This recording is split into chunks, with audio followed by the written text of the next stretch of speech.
Welcome, Dr. McDougall. Thank you so much for joining us. I'd love to know a little bit more about why you chose to join us here at the 9th Annual Black Physicians Forum. Well, I love visiting Sacramento and Davis, California. I've been visiting probably annually for the past 7 or so years for the UC Davis Recruitment Fair, Health Professions Recruitment Fair, where there's over 4,000 students who are undergrads considering a health professions career. And on top of that, Adrian Lawson invited me, and I just couldn't say no. Excellent. Well, we're really glad to have you. What do you think is most important or most salient about this topic of implicit bias for our community? So, one, it's real. Two, it impacts you not only from a health standpoint, but the opportunities that you may or may not receive in your gift, whether it be in a particular profession in academics, whether it be in employment at a workplace. People who have these unconscious biases, especially when they're in leadership roles, they impact you. And they may not think that the decisions that are being made are influenced by these unknown unconscious biases. However, they result in inequities in healthcare. They result in inequities in regards to who is being hired. So we look at these differences in employment rates for the African American community. We go to school, we get these degrees, and then we find that, why am I not being offered this position?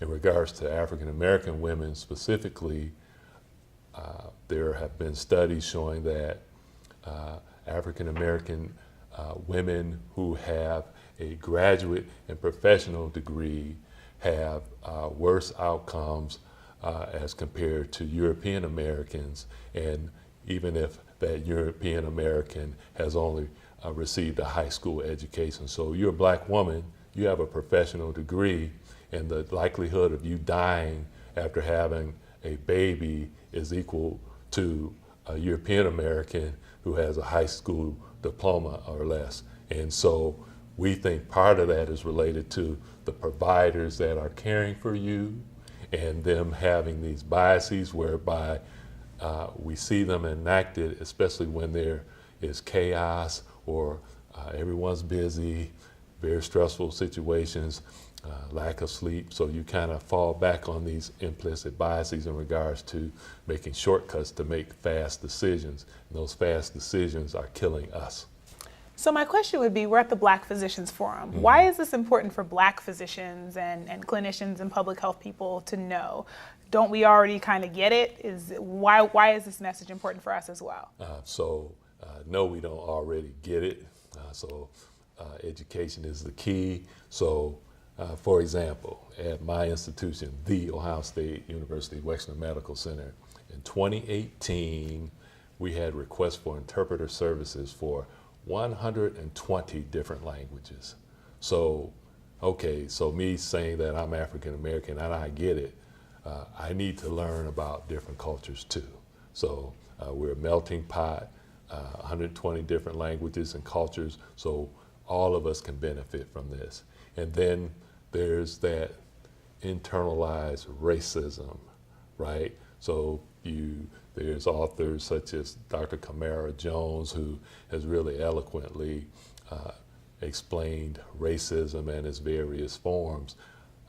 You may be in a position of leadership and you devalue your own worth. And so these learning opportunities need to take place across all cultures, races, and ethnicities.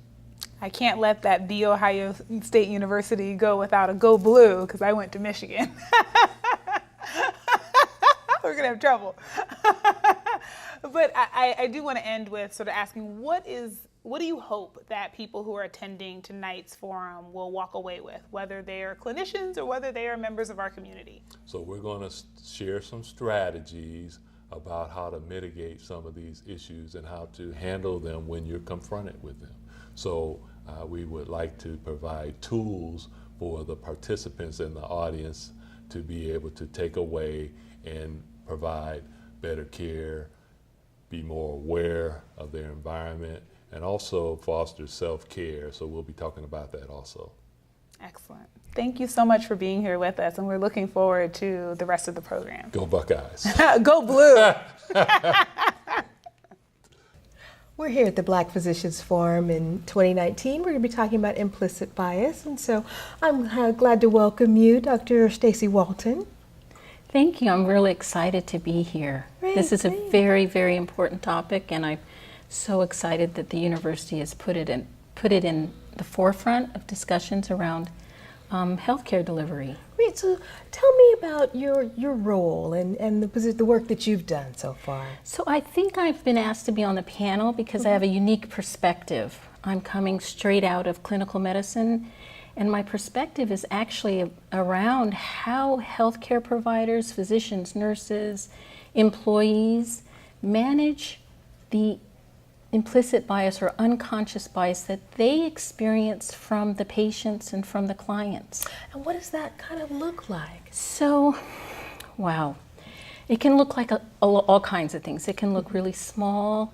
I'll give you an example from my residency. When I was a resident, I often got asked, I'd walk into a room, a patient's room, and the first thing that I was asked to do was, excuse me, could you empty the trash? Oh, wow. And so where I trained, most of the people in the environmental services were African American. And so the assumption, even though I was wearing a white jacket, even though I'd have a stethoscope around my neck, because they would see the color of my skin, they'd immediately assume and put me in that category, she must be from environmental services, and ask me to empty the trash. Wow. And so how did you handle that situation? It was really, really difficult. Sometimes it's really interesting when someone does something through their biases. Yes. Sometimes it's unintentional. It's a quote unquote honest mistake. So my philosophy was to assume good intent. Yes. That it wasn't meant to be a slight, it wasn't meant to put me down, it wasn't meant to cause me harm. Right. The impact, however, always felt like harm. Yes, yes. And so I managed that with thinking about intent and impact. Depending on the situation, if I felt that there was a relationship, I would have a conversation with that person. I know a lot of people feel uncomfortable like talking to people about that, so as not to make them feel uncomfortable and still have a good positive experience. So how did you work on that with that conversation? I think the strategy all relates to what we're talking about tonight, and what we're looking at is the neuroscience of unconscious bias. And there's been a plethora of research happening in the last 10 years that gives us clues on just that very question. Right. One strategy is if you can prime your unconscious bias to have a certain response. So if I want to have a courageous conversation with you, say around race, yes, I would start that conversation priming your unconscious brain in positivity. Okay. I would start by asking your permission. Okay. Excuse me, we just had an interaction, and I would like your permission to tell you how I feel about it, how it affected me. Great. And most people do they seem open? 99% of the time, when you ask permission first, people are more than willing to start the conversation. They may not stay in it or finish it because it is a courageous conversation, but usually people will, when you ask permission, they're curious. Yes. Sure, let's talk about it. Great. The other strategy is, like I was saying, priming. You want to keep it as positive as possible. So I wouldn't start off with saying, you hurt my feelings. Yeah, yeah. I might start off by saying, you said something to me that I want to bring to your attention that actually I'm assuming it wasn't your intent to harm me or to hurt my feelings, but actually it did sting a little bit. And I was wondering if it's okay with you, if I could share that with you, if we could talk about it. giving them another opportunity for the invitation. Great, great. Now, saying that, every situation, you're not ready for that conversation. So knowing yourself, Yes. you know, if you're ready for that courageous conversation, great. But if you've been triggered and you're emotionally distressed, or you're finding that you've moved into what we call the fight or flight response. Yes. When we're harmed, when we feel attacked, oftentimes our conscious prefrontal cortex, that part of the brain that can think and be creative, just shuts down. Yes. So And it's so- okay to remove yourself from that Exactly. situation? That's when you know if your body is tensing up, your heart rate's up, you're starting to sweat. You can't. You're confused. You can't find the right words. You're angry. That your body is giving you a clue. Right. I'm going to step back and maybe not have an invitation for courageous conversation, but say, you know, is it okay if we talk later? I'd like to talk to you about something tomorrow. Yeah. I think that can be hard, especially being in a helping field where everyone feels like, oh, I'm here to help. I want to go through help. But if I'm hearing you say, if you're not really feeling that because of that interaction, that it's okay To for step people away to from it. Yeah, great. Well, thank you so much. The other thing I just want to say is that we have to keep in mind that if you're a person of color, in the context of our society right now, that getting into that open, positive place of courageous conversation can be very difficult. And the reason for that is most people of color have experienced so many impactful, harmful situations that it's extremely difficult to stay in that positive place when it's happened to you over and over and over again. Like microaggressions that have built up over time. Exactly. Is there any place for training or any ways to learn to have those courageous conversations? Oh, there's so many ways we can have those courageous conversations. I'd like to mention one way that's happening here at the UC Davis campus that I think is amazing. Are you familiar with their racial healing circles? I am not. Tell us more. Once a month, the university sponsors courageous conversations in the form of a racial healing circle. And they have trained, I don't want to call them facilitators because they don't facilitate a conversation, they actually join the circle. But people of all nationalities, all races, ethnicities, differences get together and start having these courageous conversations in a safe space. The facilitators have created a safe space. People are honored, respected. They're showing up for difficult conversation and to learn how to handle some things that are our real truths, our real experiences, but we may not be equipped to, show up as our authentic selves, but allow others to learn from that experience as well. Yes. Thank you so much for your time. I look forward to hearing what you have to say on the panel tonight and for us to explore this more. So thank you so much. Thank you. Thanks for having me. All right. Well, we're here tonight at the 2019 Black Physicians Forum talking about implicit bias and where to go from here. So I'm really delighted to have you here, Dr. Ackerman Berger. Can you tell us a little bit about yourself, your role, and your work? Yeah, I am a nurse, I'm an educator, and I'm a researcher. I work at the Betty Irene Moore School of Nursing, and I'm really interested in workforce diversity. I serve as the director for the Center for a Diverse Healthcare Workforce, and trying to figure out ways that we can make sure that our students come through our programs and feel like they're valued and honored, and that their perspectives from various backgrounds are able to be included in the conversations, and that students feel like they are able to thrive rather than survive in our programs. That's good. Can you tell us a little bit about how does implicit bias show up in this arena in health professions? Yeah, so what does it look like? Yeah, so there are a couple of ways to look at it. One, how does it show up in our clinical care, and it happens a lot. I mean, we know this from our health outcomes. We know this from health disparities. There's robust data that something is happening, that the values that we have as healthcare professionals are not in alignment with the outcomes of our patients. And there are a lot of reasons for that, but one of the reasons for that is implicit bias or unconscious bias.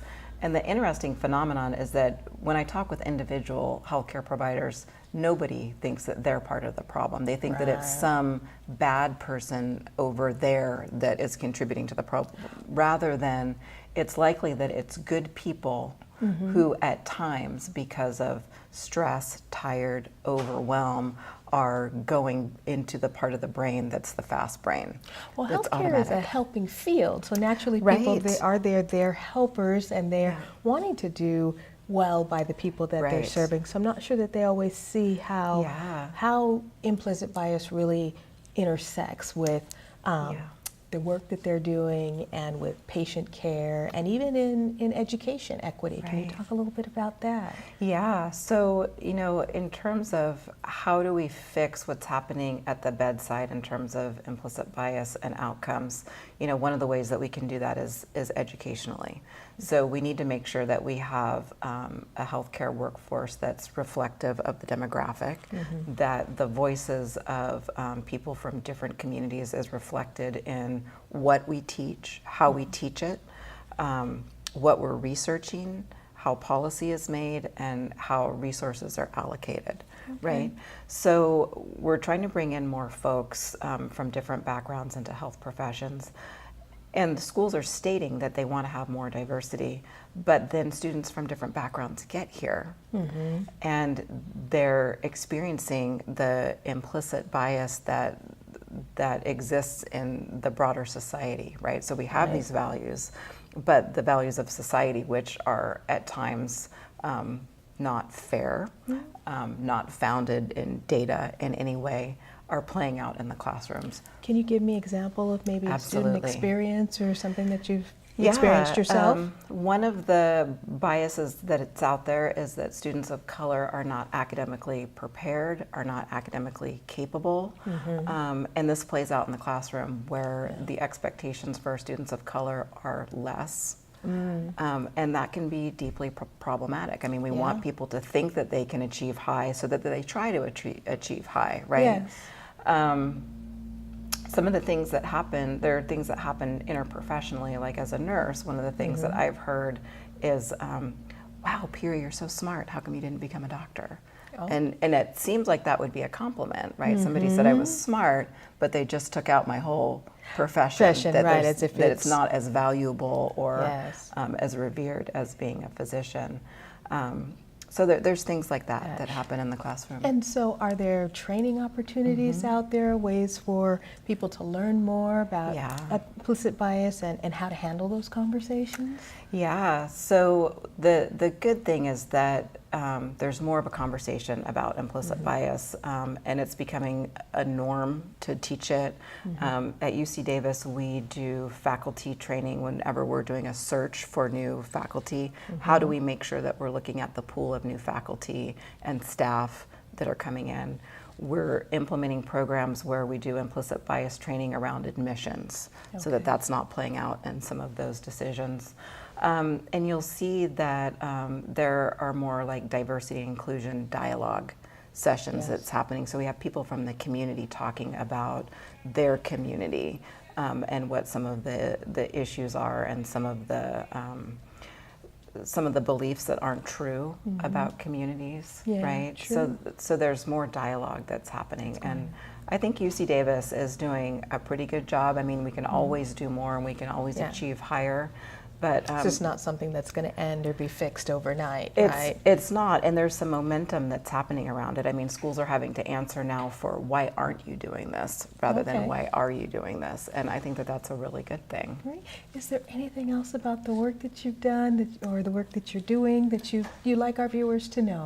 Yeah, I wouldn't mind sharing a little bit about some of the research that I've done around microaggressions. Oh, please. So microaggressions are essentially the output of implicit bias. So you're thinking these things and then it comes out of your mouth without you necessarily even realizing it. So we've been doing training for faculty and students around mitigating the amount of times that you're the source of the microaggression, like recognizing that and trying to mitigate your own unconscious bias. How do you deal with it as the recipient? That's a question that people ask all the time. And what I want them to know is that you're not obligated in this moment to fix racism and to fix sexism. You're in the moment, something has happened to you. So if you choose to respond, that's okay. Yes. And if you choose to deal with it later, that's also okay. That the onus can't always be on the recipient. And then the idea of the bystander, who can be a powerful person in that interaction, and that there are not really any neutral bystanders. Okay. Usually the bystanders want to... They recognize what's happening. Like, there's something uncomfortable, I'm out of here. But there's some complicity in doing that. You can't be neutral. So this might be a time to de-escalate what is happening, and also the opportunity for people to rebuild reputations. I mean, that's really what's at stake. Yeah. For the source, they don't want to be known as somebody who has bias. Yes. For the recipient, they don't want to be seen as being overly sensitive. Right. And generally, the bystanders don't want to be seen as cowards, right? Right. So there's healing opportunities for all three of those different roles. Exactly. And all of us have been at some point in each one of those roles. Absolutely. Yeah. Great. Well, we thank you for coming out. I look so forward to hearing you speak on the panel tonight. And thank you for coming. Yes, thank you for having me. Thank you. Hello, we're here tonight at the 2019 Black Physicians Forum. So it's great to see you, Dr. Cofer. How are you doing this evening? I'm doing extremely well, especially because I'm here. Great, great. Will you tell our audience a little bit about your work and the organizations you're working with and your role here tonight? Absolutely. I am the Senior Director of Policy for Public Health Advocates. And we are a statewide nonprofit that does policy advocacy work at the local, county, and state level. And so we are always thrilled to be thinking about the way in which health disparities are shaped by our implicit biases and what we can do about them. That's really the thrilling part. Not that they exist, but that there's something that we actually can do about them. And so when I heard that was the theme for tonight's Black Physicians Forum, the 9th annual one, I thought, wow, we're always on the money in terms of thinking about the topics that are important to our community and important to the role we should be playing, both in terms of programs and in terms of policy. Great. And I think some of our viewers might not know what implicit bias is and how that shows up, what that looks like. Can you tell us a little bit about that? Implicit bias is simply a shorthand for all of the split-second decisions that we make on a day-to-day basis, except when it happens in a pattern. And that pattern happens to benefit largely the people who are in power. And so it makes it so that certain people are always getting the benefit of the doubt and other people are not. And that has pretty significant implications when we begin to think about then who gets jobs, who is able to get quality health care, who is able to move through a space while feeling safe. All of those things are then affected by our implicit biases. And why is it real important to you as far as the perspective of when implicit biases show up in healthcare? What does that mean for us? Well, healthcare is a place where people are coming when they're vulnerable often, right? Like people don't show up in healthcare, settings when they're healthy, with the exception of maybe when they're pregnant or coming for preventive care. But the majority of our healthcare interactions, we're already vulnerable because we're either not feeling well or we're there because we need some assistance. And so the last thing you want to have happen to people who are already vulnerable is then they're not treated fairly because of things that are beyond their control. And so it's really important for the institution to begin to understand how implicit bias plays out and also what we can do about it. And the big thing about implicit biases are that certainly they're malleable. We can become aware of them and we can change them. But the big thing is to know how to save us from ourselves. And so in many instances, we have to recognize that we are going to be biased. We are socialized in a world that assigns value to some people and doesn't assign value to others. And until we fix that socialization, sometimes we have to save others from ourselves. And that means putting into place policies that make it so that our biases can't play out in ways that harm others' health. Yeah, I think it's kind of hard in healthcare because most people come to the table with, I'm here to be a helper, I'm here to help others.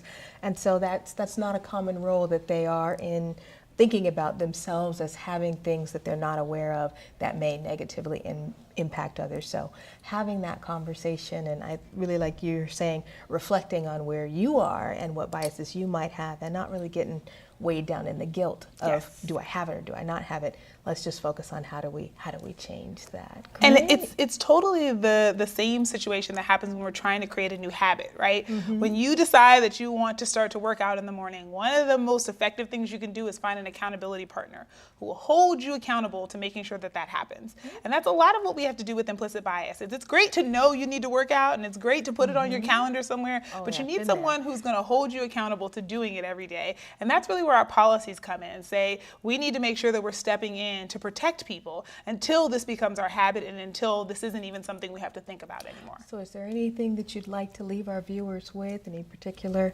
policy or strategy that you want to leave them with? I think one of the big ones is thinking about the places where we need to take discretion out of the equation. We've learned this a lot from foster care placements or even from recently in California, Prop 47, where we decided with foster care placements that we were seeing bias in terms of which children were allowed to stay with their sibling sets if many of them were taken out of a home and which one weren't. And so we started doing a colorblind review. And colorblindness is definitely a hot button topic because it's often used in a way that's weaponized against our community. But we shouldn't think about race because it doesn't matter. And that's not what it means here. What it means though is doing a review where we're not privy to the details that might make us bias us in one direction or another. And we're really just looking at what's happening in the case, in this case child welfare, and being able to say what's in the best interest of these children, not let's prioritize keeping white children together and say, well, separate the Black or Latino kids if you have to, right? And so that's an example of something that we're seeing promising results with.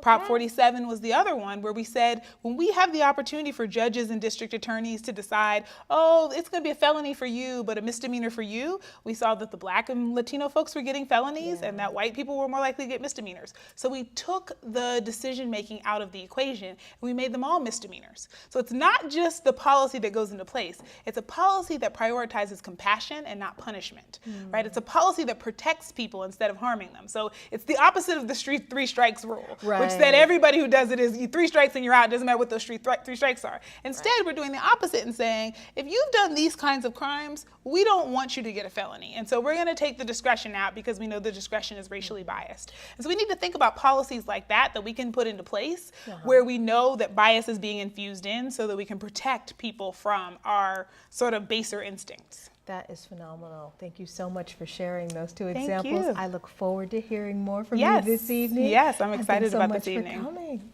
Thank Take you. care. Good evening. We're here tonight talking at the Black Physicians Forum, and where our topic is implicit bias. Where do we go from here? And so I'm so glad to have you here with us this evening, Chancellor Mae.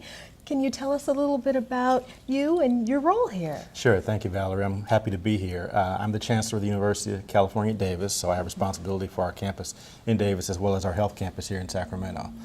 So I'm essentially the CEO of the campus. Wonderful. And so what is it about implicit bias, this topic, this year at UC Davis? Well, it's important not just for UC Davis, but for society at large. But the reason is because if we want to be diverse and if we want to have contributions from people from all backgrounds, we have to recognize some of the limitations in our current systems. And implicit bias is one of those limitations. It's our tendency to want to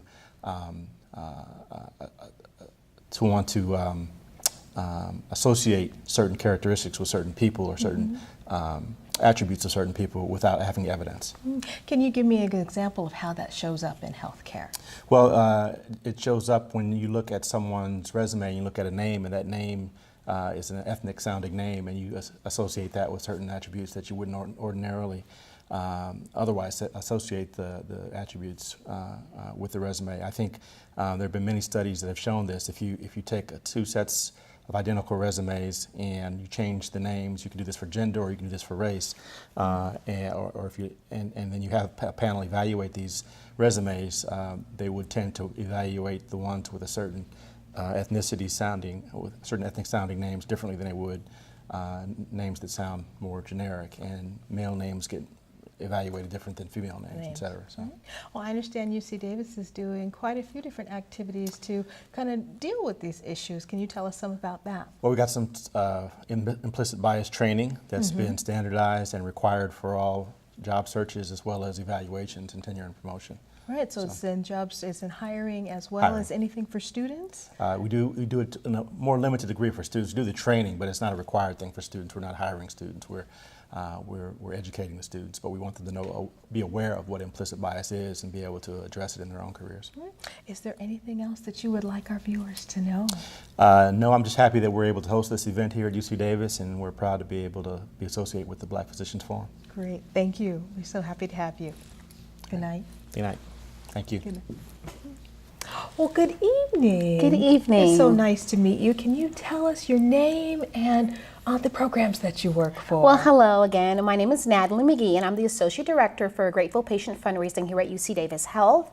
And so what I'm tasked with is I work in the fundraising department, and my whole role is starting to message to our patients as well as the community the good sense that it makes to give to healthcare, because unfortunately or fortunately, depending on how you look at it, at some point of your life, you're going to need healthcare, you're going to need your hospital, you're going to need your healthcare provider, and you want to make sure that your healthcare institution has the things needed to properly diagnose you and take care of you. And so fundraising dollars do go a long way in securing medical needs funds for people that can't afford their healthcare. There's just so many things here at UC Davis that are supported by fundraising that you can give to. That's fabulous. I know a lot of times our attendees, our viewers, our participants are looking for ways that they can kind of give back and they can help to help others. And even sometimes I think there may be scholarships that are available. That's why we're here today. That is actually why I am here.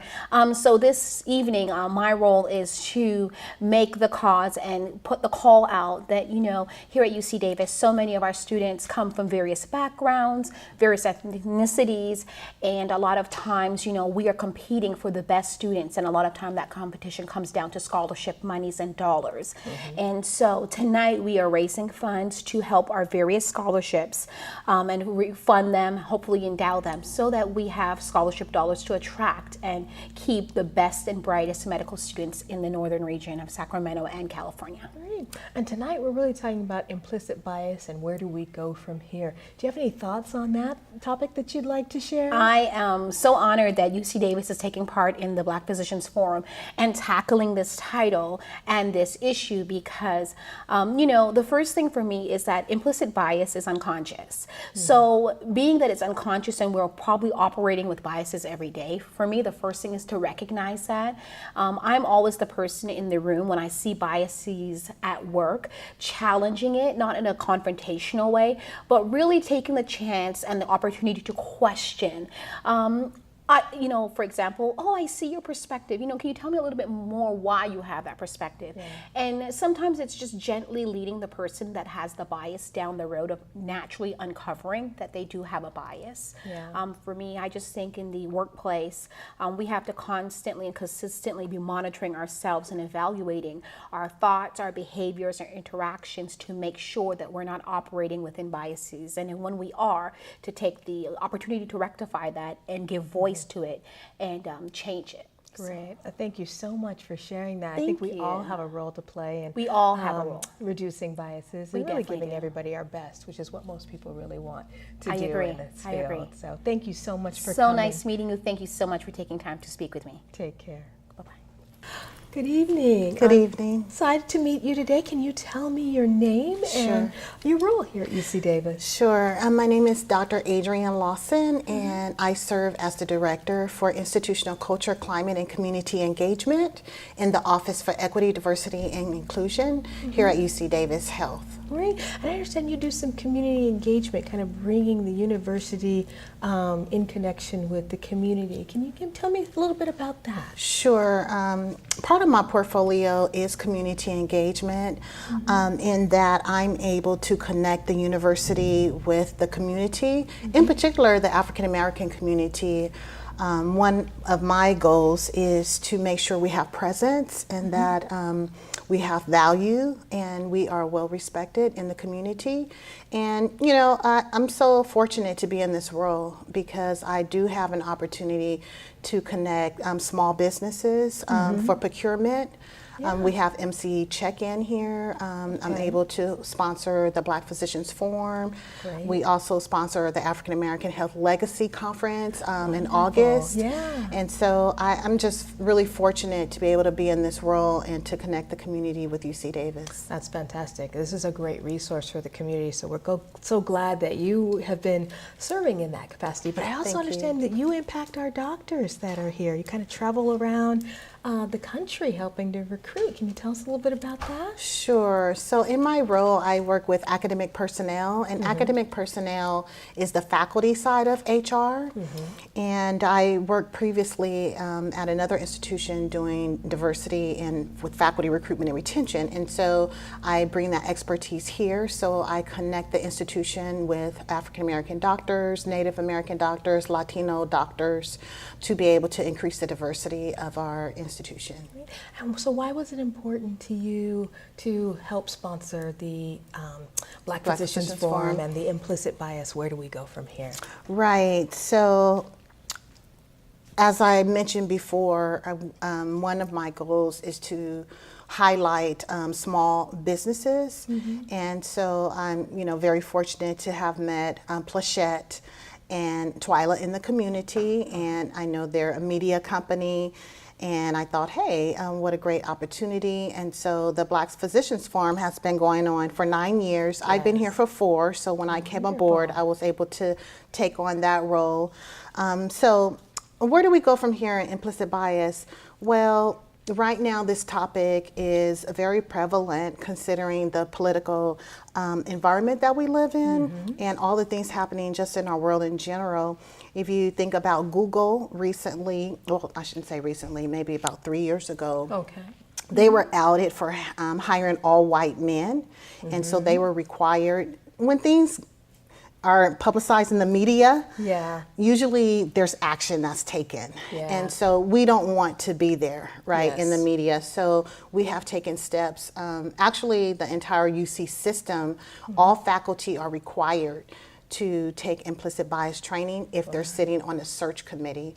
And a lot of times what happens is during times of stress, implicit bias rises up and it comes out in a form of a cognitive error. And some of cognitive errors, an example of a cognitive error are fit. So I hear that a lot, that physicians will say, oh, they don't really fit. And so what does that really mean? Is it because they don't look like you or sound like you or act like you?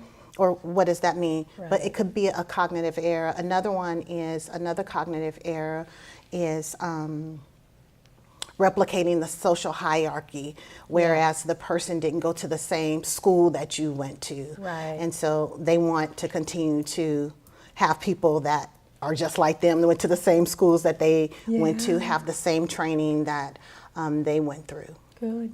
Sorry, I probably went on. Excited that you are here. Thank you. And that you've come out tonight and you've helped us to bring this event to the community. And I look forward to hearing more about the great things that are going on. Wonderful. Thank you so much. Davis. Thank you for being here. Thank you. Bye-bye.